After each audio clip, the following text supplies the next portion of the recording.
which we are implementing. No other state. That is the reason during 2013-14, Tamil Nadu received the best state for providing services to the physically challenged people at all India level. See, we can interpret these things a different way. There also must be still some awareness to come along that side. So that also could be a reason.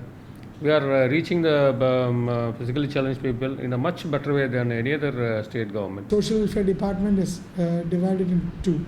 Now we have differently abled department. Due to this bifurcation, we have lost one particular workforce, extension officers who are in block levels. Now we don't have officers in block level. We have to depend only on district level officers. This is very pathetic. This is the only state where we have two IAS officers exclusively working for this welfare. No other state has. Majority of the states have this department combined with the other department. For example, the social welfare department. You will see majority of the state you take, it will function as a part of the social welfare. In fact, the Tamil Nadu also was like that some time back.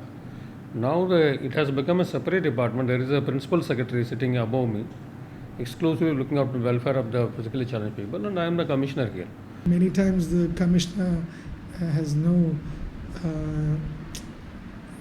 He is a powerless gentleman. You may say that he is bestowed with so many powers, but still I feel his role and his power is not utilized to the fullest. That's the real issue. Number of complaints come, only I can act. If there are no complaints come, I cannot act. So whatever the complaints I received in this regard, we will take an action on that. My only appeal is dereliction of duty should be enforceable. It should be, it should be put under punishable offence. Once that is, going to take place, then I'm sure that they'll have the element of fear and they'll try to do something.